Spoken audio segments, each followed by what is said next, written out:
Right now, while you're watching this, there are companies willing to pay $180,000 a year for a role that didn't exist 3 years ago. Not in Silicon Valley, not in AI startups, but in enterprise SAP. The most boring corner of technology, the place where nobody on LinkedIn posts inspirational content about. And that's exactly why this opportunity is so big. Nobody is paying attention.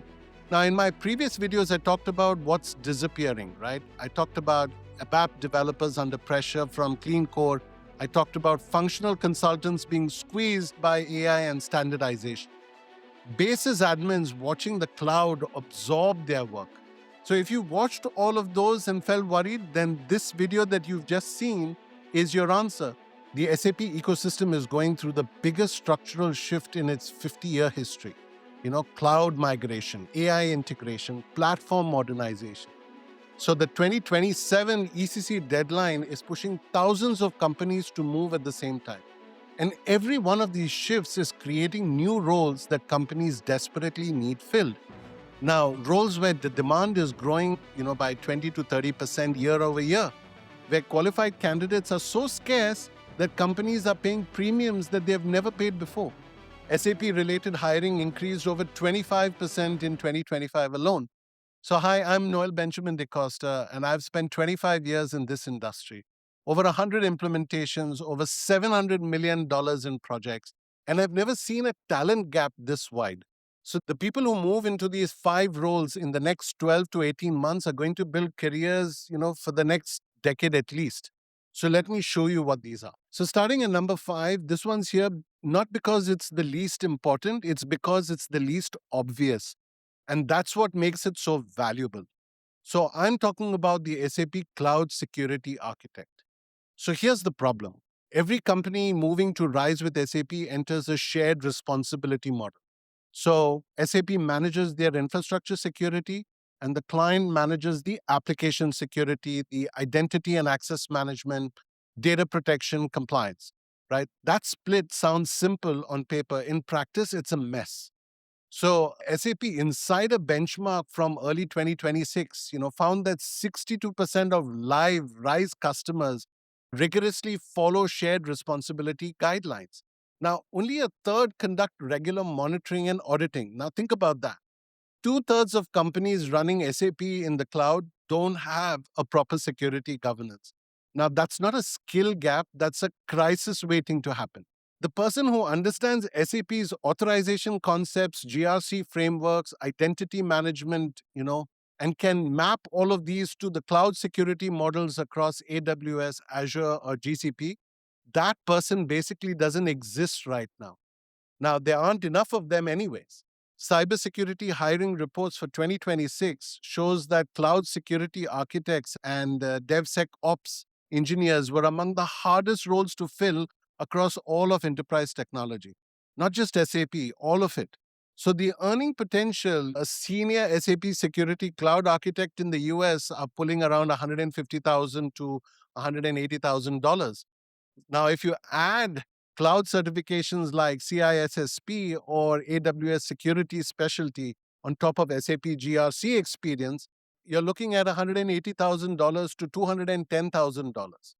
So independent consultants in this space are billing around $200 to $250 an hour because the demand is that desperate. So who should target this role?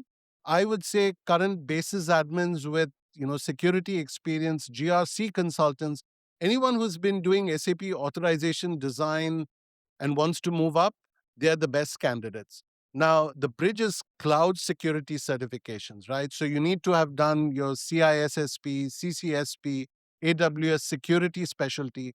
Combine that with your SAP knowledge, and you own a niche that almost nobody else occupies. So, number 4 is the SAP data engineer. Now, I'm talking about specifically DataSphere, Business Data Cloud, and SAP Analytics Cloud. So this one is flying under the radar. Everybody's talking about AI, but nobody is talking about the thing AI needs to actually work, which is data. And it has to be clean, it has to be governed, accessible data. And in the SAP world, that layer is being completely rebuilt right now. So SAP is replacing the old, BW stack with DataSphere, and they're launching Business Data Cloud. which went generally available in, I think, early 2026 through the SAP Snowflake partnership. And they're building a knowledge graph in the HANA cloud. And all of those AI features, which every Jewel agent, every automation depends on this data foundation being properly architected. The problem is that most SAP shops still have their data sitting in legacy BW systems, or they're scattered across ECC. Could be in SuccessFactors, Ariba, and third party platforms. Now, someone has to design the pipelines, they have to build the semantic models, and they need to migrate the data products. Now, and somebody needs to govern the entire thing, and that's the SAP data engineer. So the demand is real, and SAP itself is hiring data architects and DataSphere consultants aggressively. Job postings for DataSphere roles show salaries ranging from $130,000 to $170,000 for experienced consultants. And solution architects in this space are, commanding between $170,000 to $210,000. The integration suite adoption rate jumped from around 33% in 2024 to 46% in 2025, according to SAP Insider. Now, that integration creates data complexity, and data complexity creates jobs. So, who should target this role? I would say BW consultants, BI developers, anybody with a data background in the SAP world. The move is learning DataSphere, SAP Analytics Cloud, and kind of understanding how the business data cloud connects to HANA Cloud and third party platforms like Snowflake, Databricks, and the Microsoft Fabric. Now, that cross platform data fluency is what's making you expensive. So, number three, this might be the most immediately hireable role on the list: SAP Integration Architect. Now, here's the reality: clean core means no more custom code within SAP. Everything extends through APIs and BTP. And RISE means cloud to cloud, and cloud to on premise connectivity is exploding. So companies aren't running one SAP system anymore. They're running S/4HANA connected to SuccessFactors, connected to Ariba, connected to Concur, connected to Salesforce, connected to their own custom apps on BTP. So every one of these connections is an integration, and every integration needs someone who knows what they're doing. So you have the SAP integration suite that used to be called CPI. It is now the new platform. It handles cloud integration, API management, event mesh, and the integration advisor. The old PIPO world is being sunset, and every company migrating has to rebuild their interfaces. That's hundreds of interfaces per organizations and sometimes thousands. Now, the numbers: an average SAP CPI specialist salary in the US, is around $146,000. Top earners are pulling around $225,000 plus. So SAP integration suite adoption jumped from 33% to 46% in 1 year. And this is still early. So most companies even haven't started migrating their PIPO interfaces yet. Now, when that wave hits, and it's hitting now, integration specialists will be the single hardest role to fill in the SAP ecosystem. So, who should target this role? I would say PIPO developers, middleware specialists, anybody who's built interfaces between SAP and external systems. Now, the transition is learning integration suite, REST APIs, OData, event mesh, and API management. And so, if you've done PIPO, you kind of understand the logic. So, the platform is different, but the thinking transfers. So, number two is the SAP BTP Platform Engineer. So, BTP is the future of everything custom in SAP, and that's not a hype, that's architecture, right? Clean Core says that you don't put custom code inside your SAP S/4HANA anymore. So where does it all go?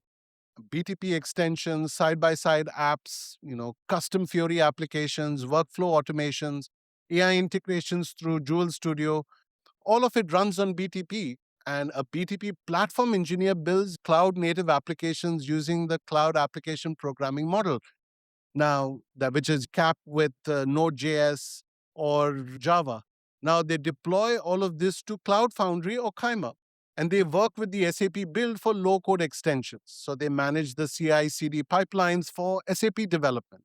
They connect BTP services to S/4HANA through released APIs and event-driven architecture. Now, this role barely existed, 2 years ago. Now, A BTP architect and a developer position are posting at around $130,000 to $210,000 in the US. The bottleneck skills in SAP hiring for 2026 include BTP, at the top of every recruiter's list, alongside with EWM, MTG, and GRC. Companies now can find S4HANA consultants, but they cannot find BTP engineers. The scarcity is your leverage. So here's the thing about BTP. It's not just an SAP skill. You're learning Cloud Foundry. You're learning Kubernetes through Kaima, modern JavaScript or Java development, microservices architecture. Now, these are all transferable skills. And if you eventually leave the SAP world, everything that you learn on BTP makes you more valuable in the broader cloud engineering market. So, who should target this role? I would say ABAP developers who want a future, full stack developers who want to enter the SAP space, basis admins with scripting skills, who want to move into platform engineering. Now, the path is learning CAP. You need Cloud Foundry, SAP Build, and everything that the clean code extension model relies on. So SAP's free learning platform and BTP trial accounts gives you everything that you need to start. This is the big one. Number one, and it's not even close, the SAP AI and automation engineer. So every other role on this list exists because SAP is moving to the cloud. Now, this role exists because SAP is betting its entire future on AI. And when I say the entire future, I mean it because SAP now has over 350 AI features across its applications, over 2,400 Joule skills, and they launched 15 specialized AI agents at SAP Connect 2025. They built Joule Studio for custom agent creation, generally available since late 2025. And they released their own foundation model for tabular data, which is the SAP RPT-1. So they're integrating frontier models from Anthropic, OpenAI, Google, and Mistral through their generative AI hub on BTP. So SAP's own executive board member called this the era of agentic AI, where AI moves from being a tool to becoming your trusted teammate. And that's not marketing, that's their product roadmap. So who builds all of this? Who configures the Joule agent? Who connects all the AI services to business processes? Who governs which models are used where? Who monitors AI outputs, for compliance in regulated industries? Who builds the custom agents through Joule Studio that are trained on customer or company specific data? That's the SAP AI and automation engineer. And there's almost none of them. The market data backs this up, right? An AI engineer's salary across enterprise tech is averaging around $140,000 to $180,000. Specialists with SAP context are earning around $180,000 to $220,000. And that's because knowing AI alone isn't enough.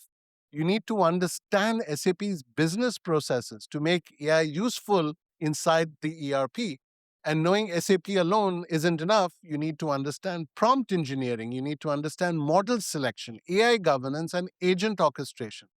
Now, the intersection of these two skill sets is where the money is. And almost nobody sits here yet.